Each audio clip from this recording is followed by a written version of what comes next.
Hey gang, Django here, Primal Punch here, coming at you. I'm going to try to do recovery meetings once a week here on YouTube. I had hoped to do a live video so we could interact,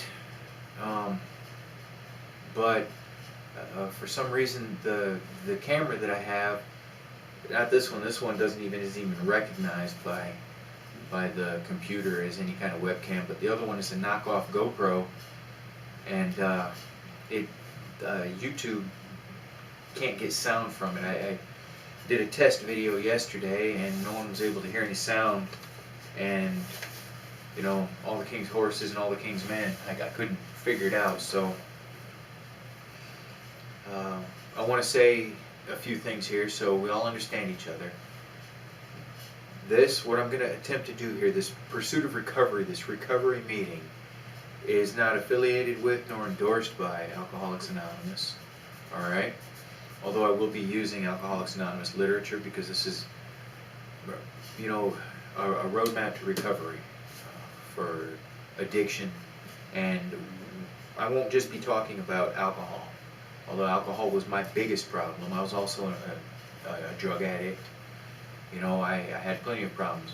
Compulsive behaviors that are, you know, go hand in hand with the addictive personality.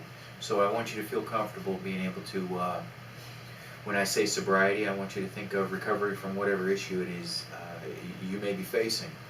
Overeating, gambling, you know, video games, whatever it may be, okay? So I want us to be able to walk on this road of recovery together.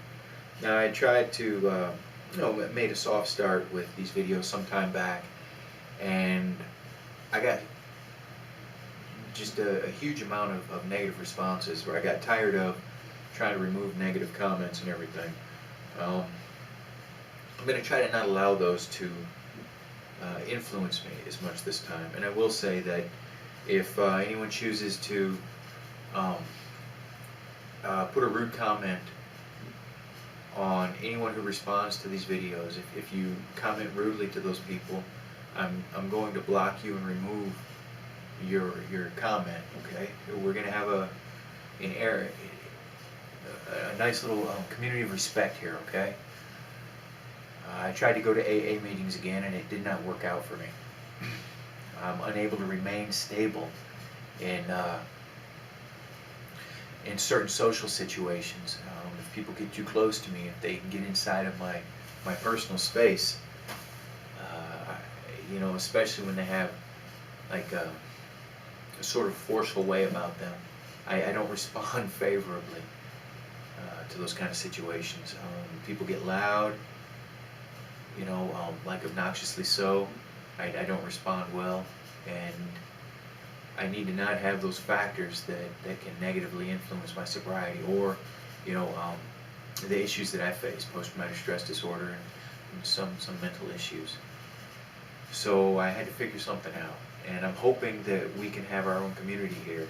And I also want to say that what I'm going to be trying to do here is not a replacement for a recovery program in the flesh, or, you know, AA meetings, NA meetings, you know, Gamblers Anonymous, any of those things. This is not a replacement for that, and if you are capable, if you have the resources and the ability to get to those meetings or to some other recovery program, please do, okay? Because that is your best chance at a full and healthy recovery. Now, I've been muscling my way through for the most part for 8 years. I had 8 years sober on April 3rd, and I've been doing this on my own, and it's not healthy. You know, I have those unhealthy coping mechanisms and the dark sense of humor, all those things that come with, you know, just dealing with gnarly crap, you know, in the past. And trying not to create a wreckage around me has been very difficult without some kind of structure in place, you know, and doing this on my own without other people, even, you know, like this, it has been very difficult, just very difficult to maintain my sobriety, and also to just be a decent human being sometimes.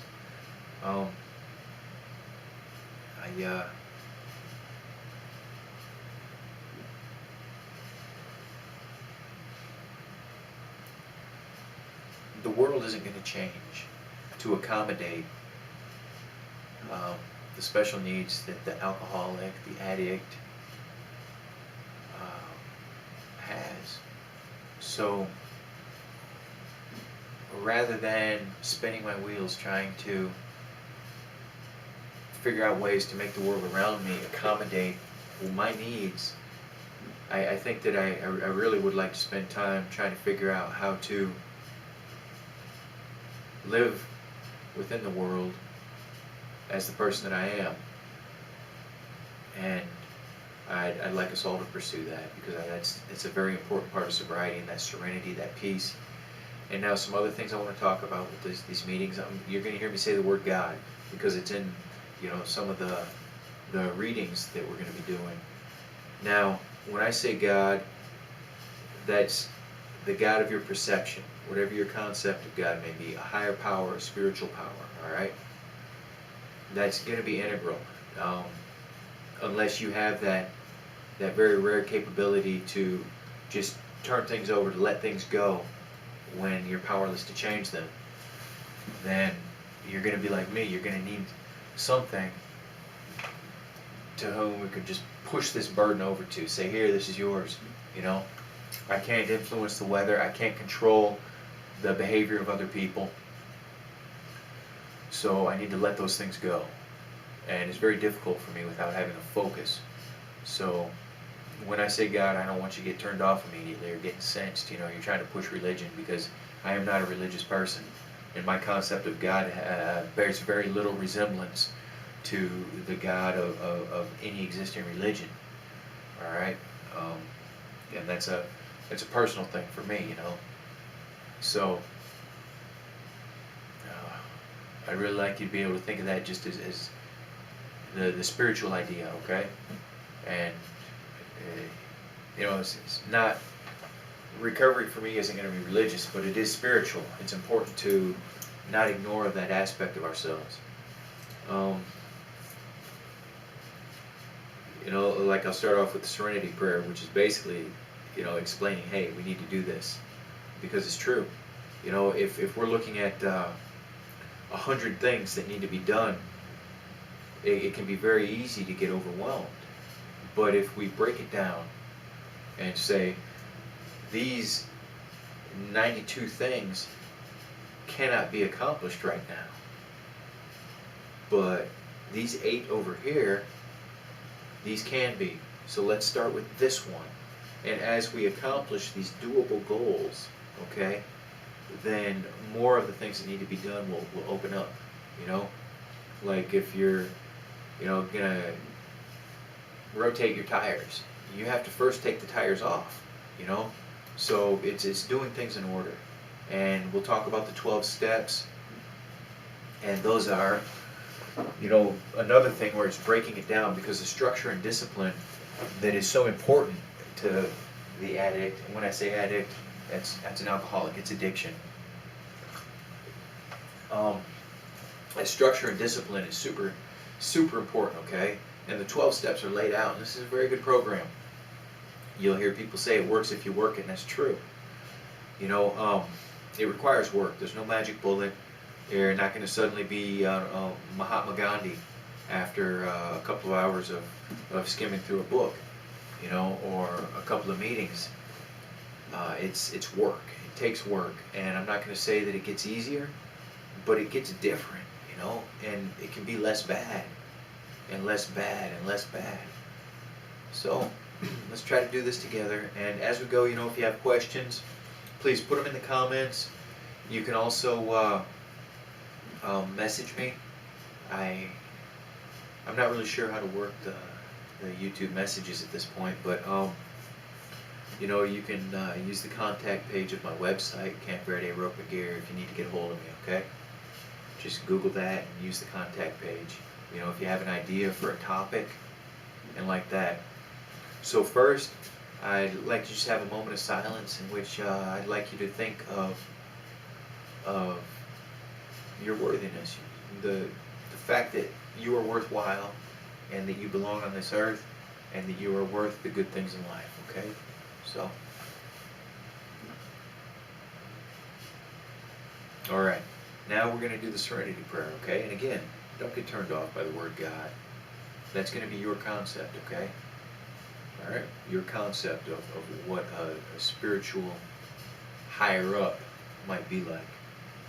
So, God, grant me the serenity to accept the things I cannot change, the courage to change the things that I can, and the wisdom to know the difference. All right? Super good stuff. Think about it. Now, I think it's important for us to listen to this, all right? So I'm going to do some reading here. My eyes will stop being so blurry. Rarely have we... This is chapter 5 in the Alcoholics Anonymous book, okay? The big book. Rarely have we seen a person fail who has thoroughly followed our path. Those who do not recover are people who cannot or will not completely give themselves to this simple program. Usually men and women who are constitutionally incapable of being honest with themselves. There are such unfortunates. They are not at fault. They seem to have been born that way. They are naturally incapable of grasping and developing a manner of living which demands rigorous honesty. Their chances are less than average. There are those, too, who suffer from grave emotional and mental disorders, but many of them do recover if they have the capacity to be honest. Our stories disclose in a general way what we used to be like, what happened, and what we are like now. If you have decided you want what we have and are willing to go to any length to get it, then you are ready to take certain steps. At some of these we balked. We thought we could find an easier, softer way, but we could not. With all the earnestness at our command, we beg of you to be fearless and thorough from the very start. Some of us have tried to hold on to our old ideas, and the result was nil until we let go absolutely. Remember that we deal with alcohol, cunning, baffling, powerful. And the word alcohol, replace it with whatever problem you're facing, okay? Without help, it is too much for us. But there is one who has all power. That one is God. May you find him now. Half measures availed us nothing. We stood at the turning point. We asked his protection and care with complete abandon. Here are the steps we took, which are suggested as a program of recovery. 1. We admitted we were powerless over alcohol and that our lives had become unmanageable. 2.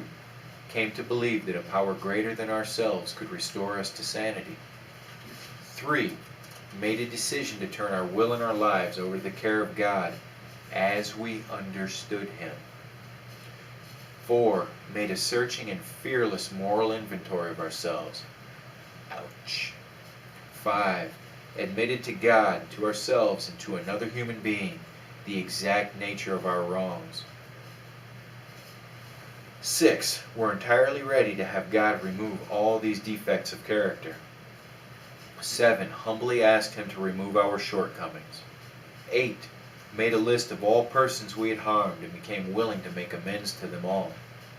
9. Made direct amends to such people wherever possible, except when to do so would injure them or others. 10. Continued to take personal inventory, and when we were wrong, promptly admitted it. 11. Sought through prayer and meditation to improve our conscious contact with God as we understood him, praying only for knowledge of his will for us and the power to carry that out. And 12. Having had a spiritual awakening as a result of these steps, we tried to carry this message to alcoholics and to practice these principles in all our affairs. Many of us exclaimed, "What an order! I can't go through with it." Do not be discouraged. No one among us has been able to maintain anything like perfect adherence to these principles. We are not saints. The point is that we are willing to grow along spiritual lines. The principles we have set down are guides to progress. We claim spiritual progress rather than spiritual perfection. Our description of the alcoholic, the chapter to the agnostic, and our personal adventures before and after make clear three pertinent ideas. A, that we were alcoholic and could not manage our own lives. B, that probably no human power could have relieved our alcoholism. C, that God could and would if he were sought. Okay, now, the spiritual aspect of this program is integral, alright? But you won't find me dwelling on it very much because the spiritual aspect of it is very difficult for me. So I won't pretend knowledge when I do not possess it, okay? Now I'm going to talk about a couple of these steps. The searching and fearless moral inventory of ourselves, okay? We are only, well, okay, that's simplistic. But the secrets that we keep us, okay? They keep us in chains. They keep us fearful of the light. They can keep us fearful of interactions with others, okay? So the searching and fearless moral inventory of ourselves is designed to root those secrets out, okay? And then we move to the next one, admitted to God, to ourselves, and to another human being the exact nature of our wrongs. That is step 5. That's giving them voice, okay? And that's making sure that they don't slide back down into the darkness of our psyche, of our subconscious, okay? And that's keeping us from being held in the darkness of our secrets, all right?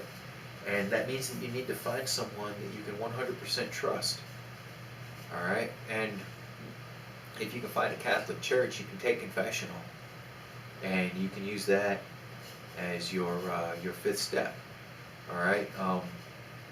It is about getting those out. It's a purging of that darkness, okay? The darkness of those secrets. And it's important to be fearless and searching with that, all right? And that's very difficult for me because, you know, the soil of my soul is rocky and the air is dark, and I still have not accomplished step 5. 6, we're entirely ready to have God remove all these defects of character. What that means is set them loose, okay? Set the shame and the guilt loose, all right?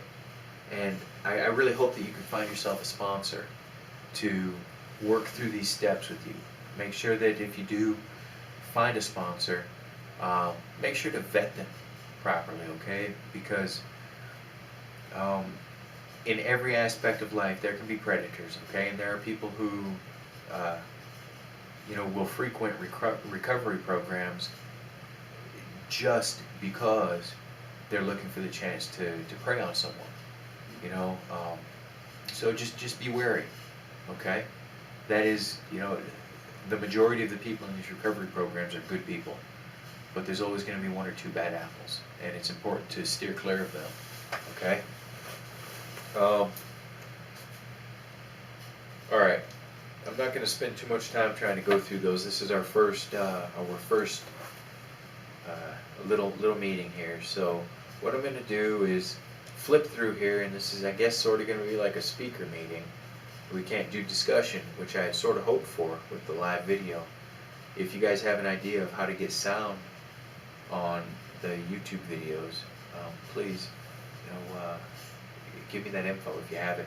I googled it and couldn't find anything. So I'm going to just flip through, alright, and just randomly stop on a page and look at the page here.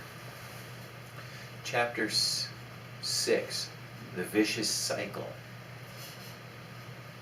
How it finally broke a Southerner's obstinacy. And, oh, we're in the stories. You know what, I want to actually stay in the first 165 pages for now. So I apologize. That's my fault here.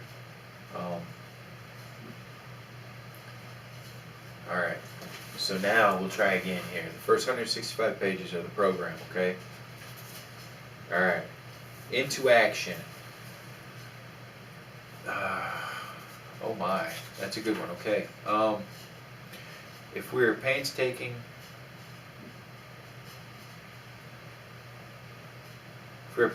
about this phase of our development, we will be amazed before we're halfway through. We're going to know a new freedom and a new happiness. We will not regret the past nor wish to shut the door on it.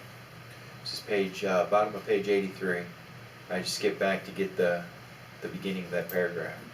We will not regret the past nor wish to shut the door on it. We will comprehend the word serenity and we will know peace. No matter how far down the scale we have gone, we will see how our experience can benefit others. That feeling of uselessness and self-pity will disappear. We will lose interest in selfish things and gain interest in our fellows. Self-seeking will slip away. Our whole attitude and outlook upon life will change. Fear of people and of economic insecurity will leave us. We will intuitively know how to handle situations which used to baffle us. We will suddenly realize that God is doing for us what we could not do for ourselves. Are these extravagant promises? We think not. They are being fulfilled among us, sometimes quickly, sometimes slowly. They will always materialize if we work for them. Okay. So we are talking about, what I'm going to take away from this right now is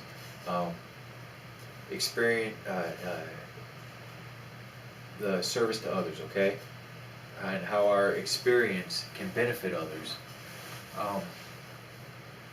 It can be a very, very good feeling, okay? And this is the chapter Into Action. It can be a very good feeling helping others, being of service to others.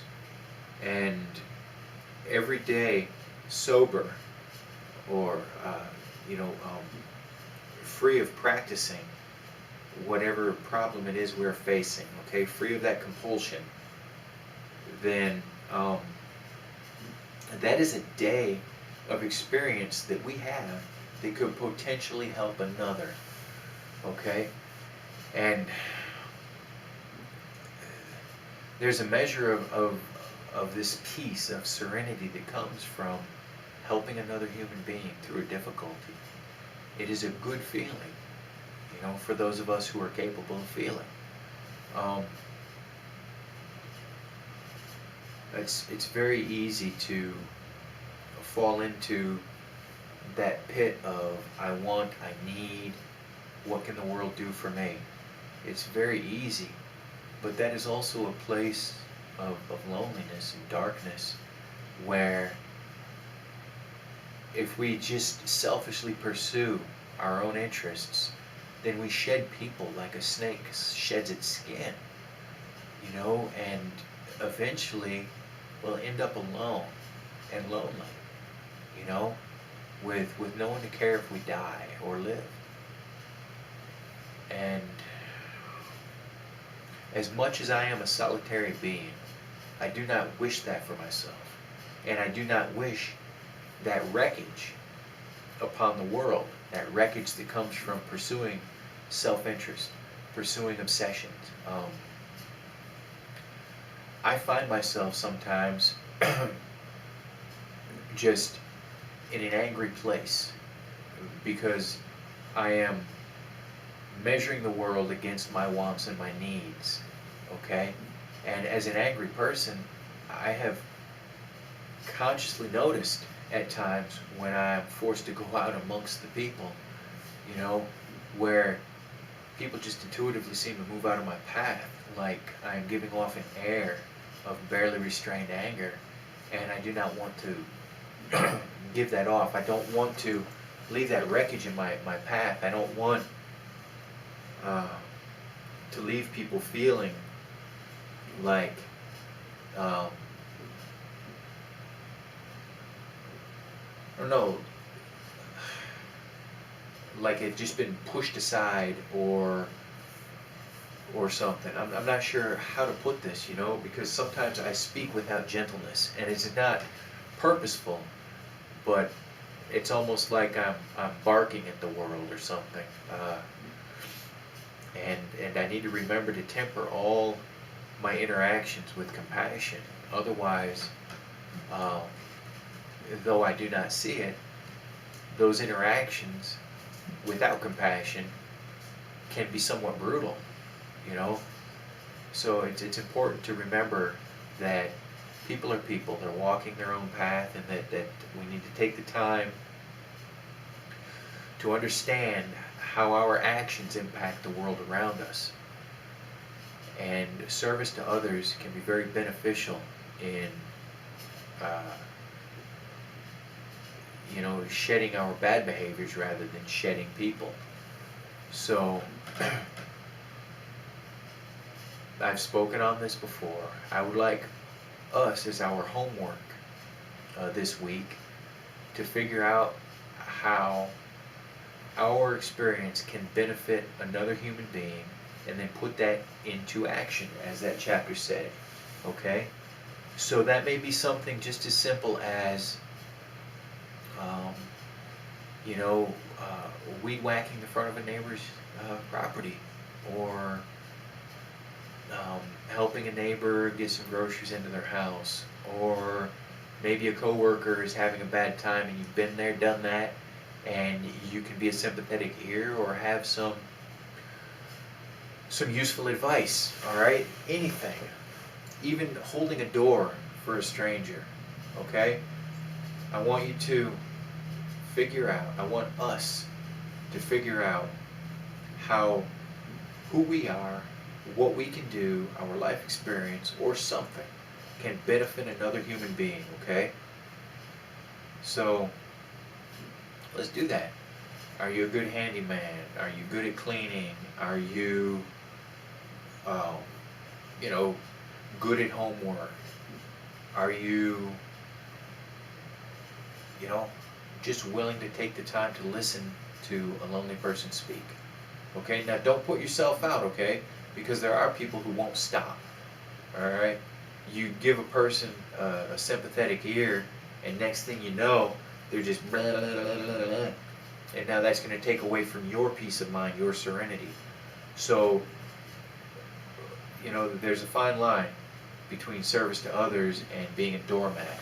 Well, it's not a fine line, it's a pretty wide damn line, So, being of service to others and not being selfish and self-centered and self-seeking does not mean that you have to take it in the ear, okay? So, don't let others take advantage of you. Just find a way to be useful to someone else, all right? Very simple. And I would like us also to start thinking about this fearless and searching moral inventory, all right? I'm going to leave those other steps up to you, the first steps, all right? I'm not going to push it on you, but it's important to understand that you have a problem. If you do, okay? I know I have a problem, and it's not just alcohol, it's not just drugs, it's a compulsion, all right? It's compulsive behavior, and that is the realm, the bailiwick of the addict, okay? Am I, compulsive when I go out to rake? Am I compulsive when I eat chips? Am I doing things under this compulsion of that lizard brain, okay? Because the camera's gonna die soon, okay? 29 minutes is all I get before it dies. But addiction is not something that's just in your head, all right? As promised, the camera died, and I wanted to finish up, okay? So I was talking about the lizard brain and how addiction works, okay? Addiction fools the lizard brain and then hijacks the reward pathway. So when we fulfill our compulsion, when we seek our addiction and then satiate that compulsion by actively engaging in our addiction, whatever it may be, a little dopamine is released, that little feel-good chemical.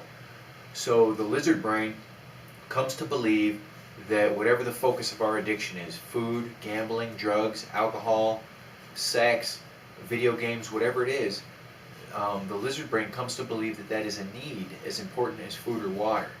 Okay, and that's why you get kids who won't get up to use the restroom because they're playing a video game. All right, they'll eschew meals. It's because this addiction is so powerful.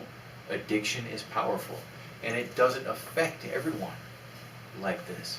Only the addict. Okay, so you need to understand that this is not something that's just in your head. Although it starts there, okay? It's an affliction of the mind, body, and spirit, and it's important for us to examine all those angles and to fight to reclaim that turf, okay, that is lost to addiction. So let's all do this together. And remember, be respectful in the comments, and if you have something that you'd like me to talk about next week on Wednesday, then put it in the comments, and we'll try and figure out a topic, all right? And I'm going to do this every week. I'm going to try to not pay attention to negativity, and I'm going to fight for this, fight for our sobriety, and let's work toward it together, okay? And you missed some good stuff. The camera died and I didn't know. It didn't turn off. So I had some good points that are gone now. They've gone the way of the dodo. All right. Thank you all for coming by.